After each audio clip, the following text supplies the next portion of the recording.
How you doing, guys? We have Brodie from Color Grading Central, and since I use a lot of their products and I enjoy them so much, I figure we actually sit down and talk with him. And how many people are in your group? I know, and what do you do specifically in for Color Grading Central? Well, we have it's me, Denver, RJ, and Dimitri. We're the main guys, and what I personally do is I specialize in with Color Grading Central. I help out the most with color or support, customer support. Dimitri, he would be more the tech guy that's doing stuff that's like writing code for Color Finale and helping develop new features, fix updates, and everything. He's the brainchild behind that, and he's pretty much just a computer genius. And Denver, obviously, everybody, there's no need to introduce him. Yeah, he's He's and let me say this: he's honestly one of the nicest people that I honestly met in my life.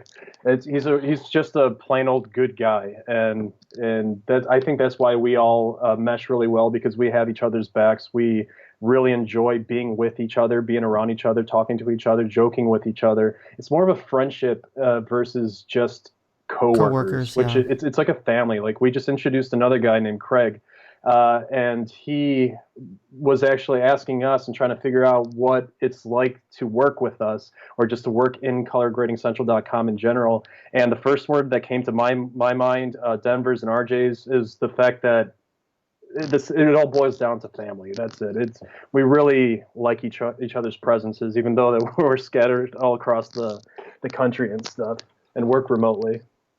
Okay. Now it's funny. Well, originally when I first started using some of your products, or Color Grading Central product, it was the LUT utility.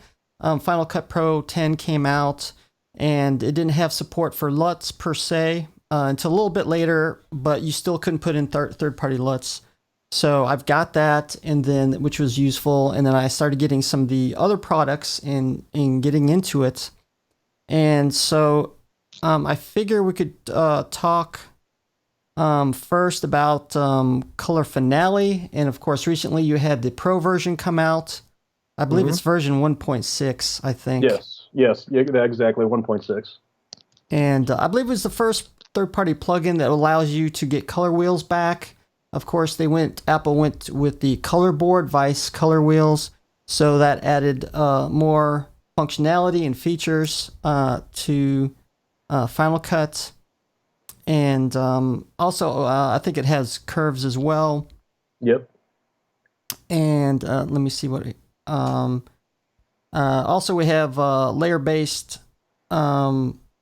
effects, and yeah. Can you tell me a little bit about Color Finale? Okay. Well, the main thing that we were finding with the built-in color controls in Final Cut 10 is the fact that it just seemed a little bit cumbersome, especially when you're trying to complete a real professional project. It just didn't quite cut it. So what I personally find to be the best tool, especially when you're adjusting exposures, fixing your white balance, and then of course building stylized looks, I think the most powerful tool available is the curves tools. And unfortunately, Final Cut didn't want to, for whatever reason, they didn't include it. But what we decided to do is pretty much give the customers exactly what they wanted, and which is, so there is a ton of interest in color wheels, and not to mention the curves. I mean, like, my best advice is, if you want to have a real good, a very fine-tuned coloring experience, you're going to want to use the curves. And so like that's one of the most powerful things. And then now, after adding the vectors is what gives you this other sense of fine tuning. So let's say you shoot something like a standard profile or something on a Canon H.264, something like that, and your greens are too saturated, your reds are just, I don't know, they're too chunky, or whatever you want to call it. You could start to manipulate this specific color vector, the hue, the saturation, the luminosity, and you're going to be able to have another fine-tuning tool at your disposal. And the other great thing with Color Finale is the fact that we introduced the LUT utility in there. And the cool thing about LUT utility to this day is we keep on increasing the value. So, for example, like it just started as a standalone version, but then we started including it into our final color finale. And now at this point, we offer the LUT gallery, which you're allowed to, you have access to viewing all of your LUTs at the same time versus one at a time. So that makes your workflow go a lot faster. And the whole point behind a color grade project or just the process in general is the fact that you want to speed up that workflow or the workflow, and you want to make the process as easy as possible. And so I really feel that's what Color Finale Pro and even just the standard version, I feel that we really delivered there. And that's why we continually have a lot of really good reports when it comes to the app itself. Like, I mean, I'm the guy that answers all the emails, and I constantly hear so much praise when it comes to that. And for example, Denver did he did color grade a feature film, Just Let Go, with the standard version of Color Finale, and that just proved right there that this is a very, very powerful plugin or app. And yeah, sorry, I'm going on Okay. rambling a little bit there. No, that's okay. And I'm going to make a confession. Originally, the reason I got Color Finale is to use it with the X-Rite Color Checker Passport video. And but I did find myself for various reasons. Then I pretty much 80% of the time I just went ahead and used the Color Finale.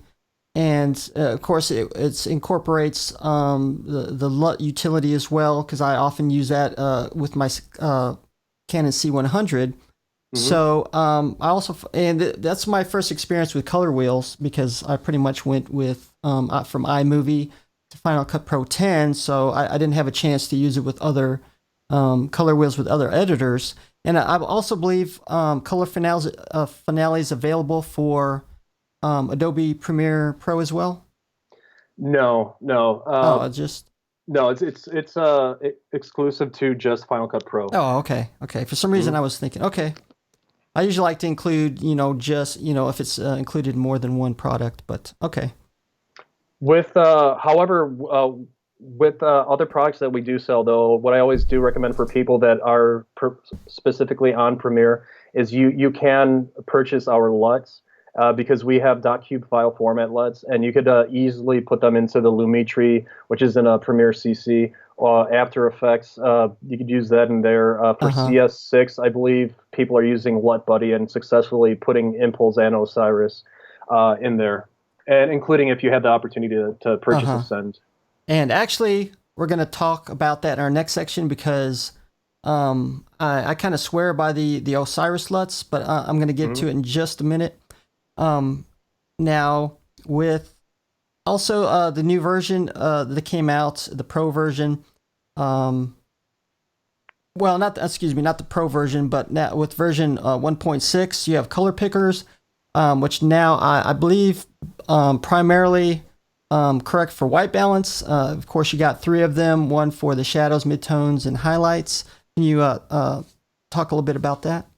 Yeah, for sure. Okay, so whenever you, like for instance, I actually have Color Finale open right now on my device. So if you double click on the eyedropper, let's say for the gain, which is the highlights, what you're going to want to do is you're going to double click on there, bring up there's going to be a display that shows up, and you're going to want the colors to match. You're going to see a bunch of color values, and the trick is you're going to want to go on a white, for example. And you want those colors, the numbers, to be as close as possible, so you could get as accurate of a white balance for your highlights. Same thing for your shadows. So like, let's say you double click on the dropper in the lift, which is also your shadows. You're going to want to find the darkest part of the image and do the same exact thing and have the values as close as possible to each other. So therefore, you're going to have a true black, you're going to have a true white. And you're going to have to adjust the exposure after that, but you're going to have a very good white balance adjusted for you very quickly. Well, how about the mid tones, or excuse me, mid range color picker? To What be would? to be honest, I mean, what you, obviously, like if you're looking, kind of like thinking of the Ansel Adams zone system, you're gonna want to go towards like the middle grayish areas. I honestly don't use it that much. Whenever I white balance, I have a lot of success, usually just doing the highlights. Yeah. So midtones, I'd say only use that if you have like the passport video that has a grayscale chart on there. So you would use Yeah. the shadows on the black. You'd use the gamma or midtones on the gray chip, and then you'd use the gain or highs on the white chip. That would get Uh you a huh. really fast white balance, a very accurate one too, because you're Yeah. including the grays. Well, I'm guessing too as well. I mean, for most people, you could probably use just the highlights to set color balance. But if you want to be more accurate, then you would use um, the shadows, and then get a more even more accurate. From of course, I did look at some of Steve Riddle's videos as well. They would kind of went more in depth with that too. Hmm. Now with the now you also include support for the color checker passport video, which I Yes. mentioned earlier as well. I think there's some third-party hardware controllers you support as well. I think. Currently, the only chart that we're supporting is the passport video, Yeah. but from what I was told by Dimitri, that we once the dust is settled with the pro version, we are most likely going to be including additional charts. Oh, okay. But That's what I figured. Yes. that's gonna be in the future. Yeah. Yeah, that's what I figured as well. How about I think the third party, or there is I think one third party hardware controller you support now in your, Oh, yes, you're talking about the tangent, actually the tangent line. and So that's the what one I right now, forgot to write down my notes, but that one's really exciting. That one, man, what? Okay, Denver and I, we went to NAB. I mean, we hung out with I'm the jealous. tangent people. Man, if you ever had the chance to go, I highly suggest either going to NAB or IBC. Like Denver Uh-huh. and RJ just got back from there, and they were sending me pictures from when they were just having dinner and breakfast, and I was jealous. I was very Yeah, jealous. me too. Oh, but for the tangent, let's see, we support the tangent element, the tangent wave, and the tangent ripple. And that's going to be supported in the Pro version, which is 1.6.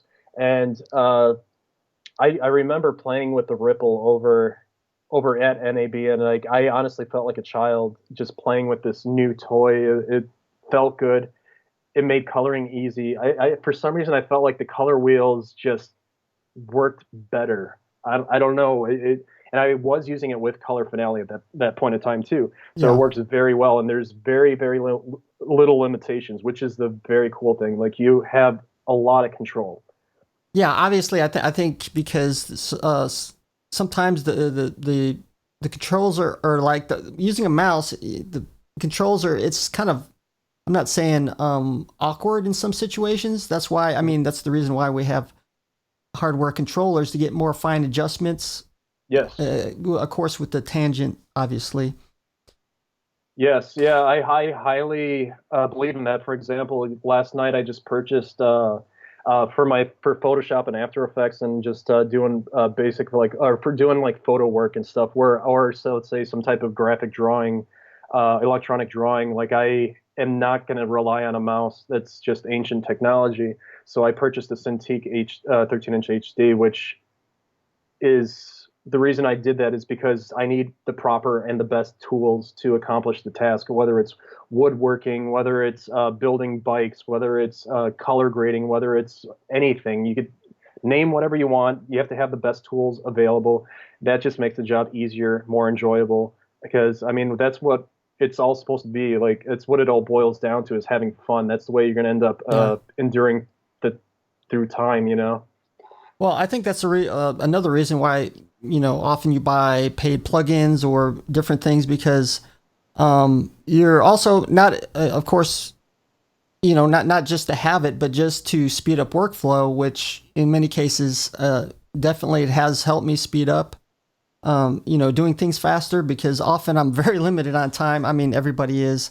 So, Yes. you're trying to find not exactly shortcuts, but how to do things faster. So obviously something like this would Yeah. definitely help Fast, in many cases. faster and better. That's yes. Highly, highly agree. And I really, honestly, I really do think that color finale makes within Final Cut, like it just makes things a lot easier. And I, to be perfectly honest, until discovered color finale, even before working with colorgradingcentral.com, like I never touched the color board. Never. I just I almost opted never to Yeah, even you vowed touch. Yeah, never. I didn't like it. Oh, okay. Oh, you're saying like going from maybe the color wheels to the color board. No, yeah, when I had the color board and I didn't even own Color Finale at the time, like there Uh-huh. was no chance of me touching the built-in controls, not even a chance. I'd move straight over to DaVinci despite having Uh-huh. to deal with the round trip errors that you would Oh, I see what all you're talking about. Yeah. yeah, encounter and stuff. But once now that I have when I discovered Color Finale, and now that I am very comfortable with it, and I want to make sure that I stay within Final Cut Pro the entire project. There is it makes the job a lot easier, and to where I don't have to worry about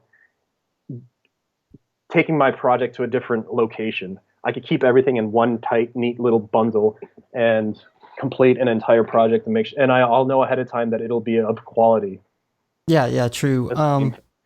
Now let's go in a little bit about the Pro version, which also came out with I think the new version too, or something like that. Anyway, it's kind of incorporated within um, Color Finale, which I think is a great way of doing it.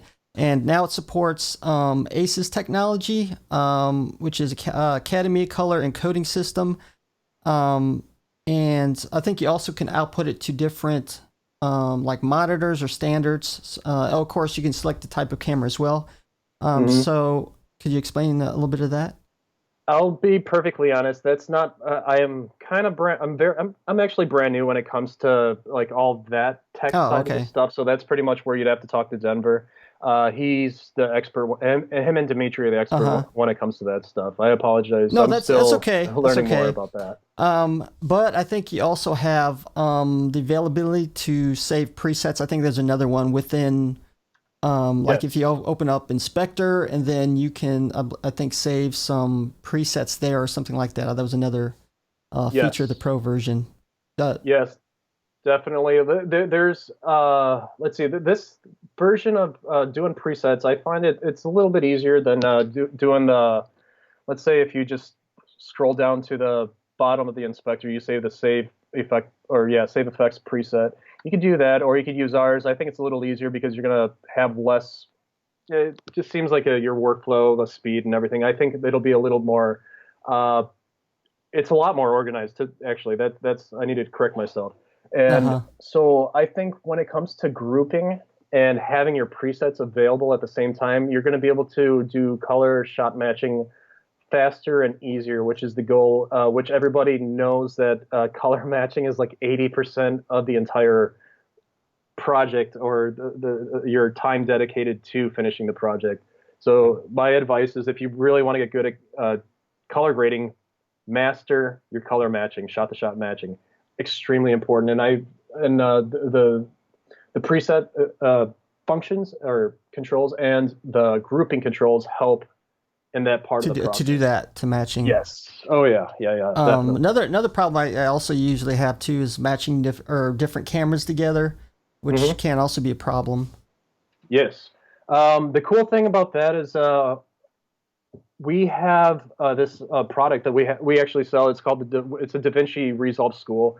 We go very into depth with the entire process of how to camera match. Let's say if you have a Black Magic or you have a Red Epic or you have, let's say, I don't know, like a Canon, any Canon, and you're trying to match all those different color profiles. Well, we go very in depth with Hmm. how to do that.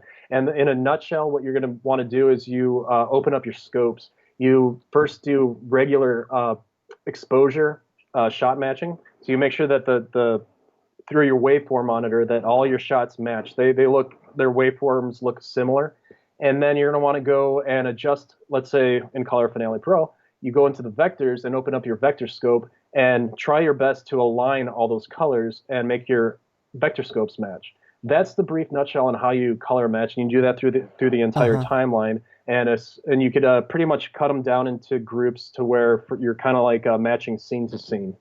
And then the cool thing after having all those matched, doesn't matter if they're different cameras. It's not an issue. It's the same nutshell technique.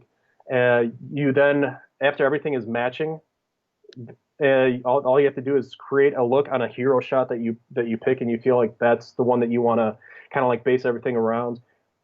You just pretty much use our preset function and our group function and just apply that preset to all those matched shots with just a click of a button, which we'll visit back to speed and time and efficiency of your workflow.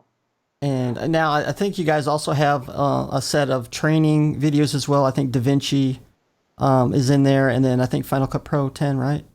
Yes. Okay. Yeah. That's actually what I was just touching on. Right now, we just a few months ago we released the DaVinci Resolve School, and I personally went through it like when I was helping create it and everything too.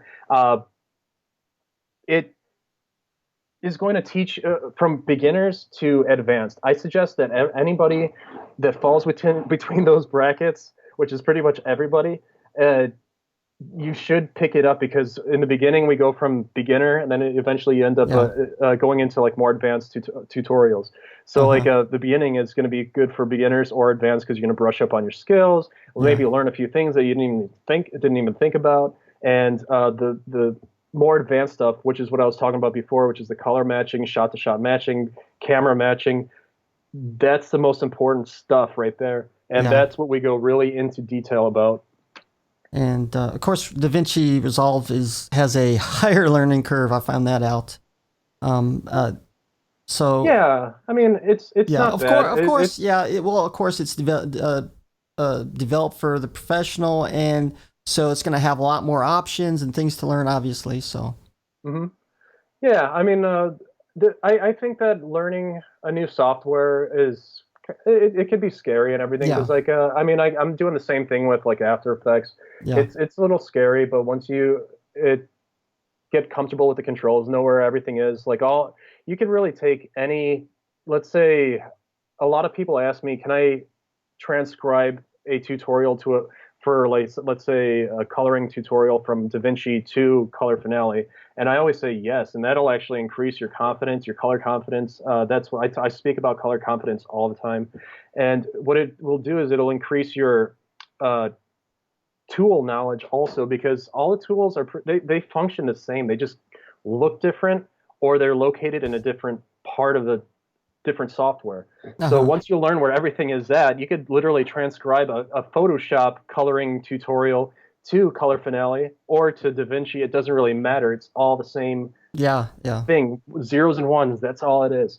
And so and back to color confidence, it's just going to make you feel a lot better about things and a lot more confident.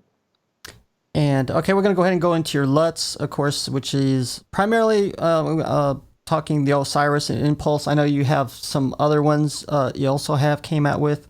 Now, even though I do have Film Convert, and it's a great program, I still find myself using the Osiris collection a lot more, simply because it just takes longer to use Film Convert. It's got so many options. Of course, I see it as two different things, where if you need a lot more options or tweaking, then obviously some of you can use something Film Convert.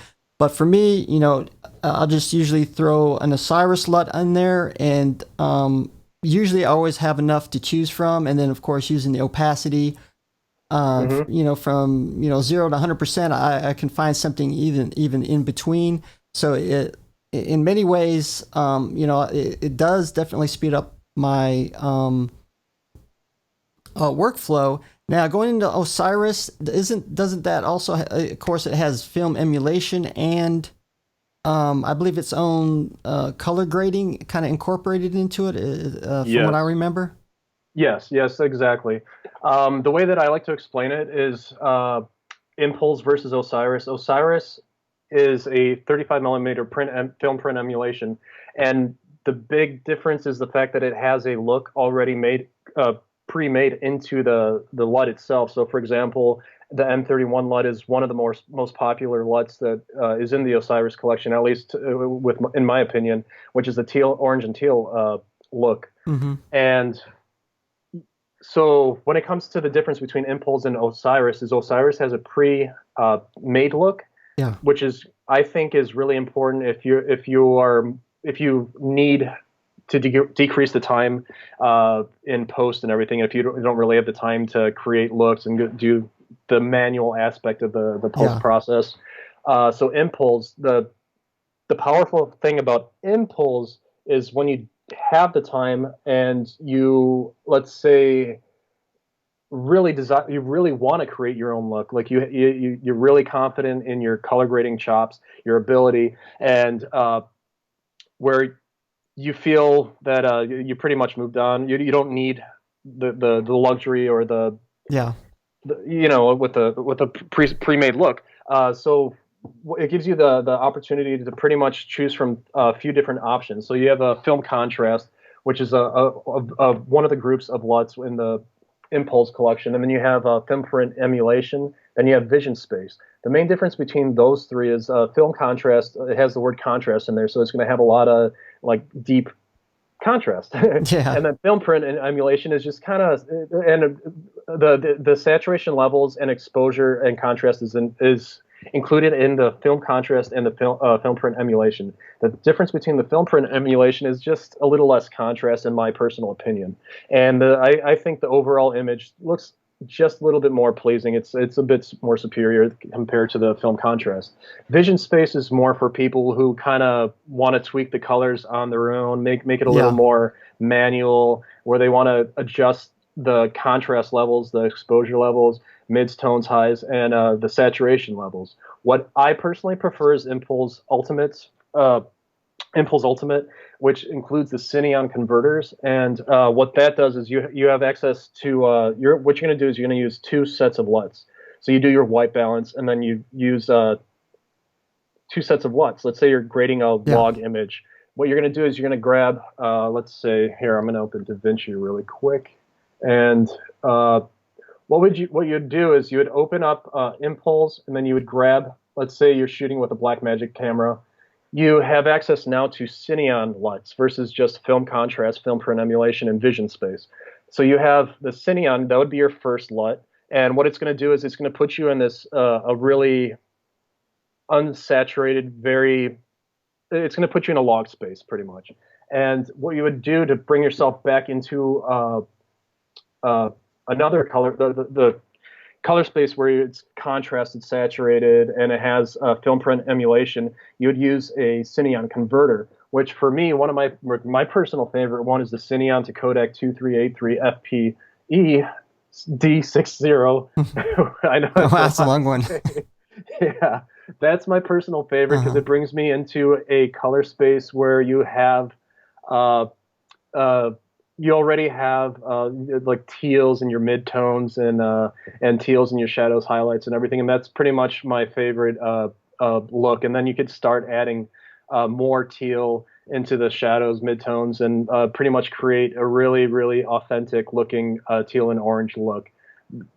All that is all usually 90% of the time my go-to LUTs.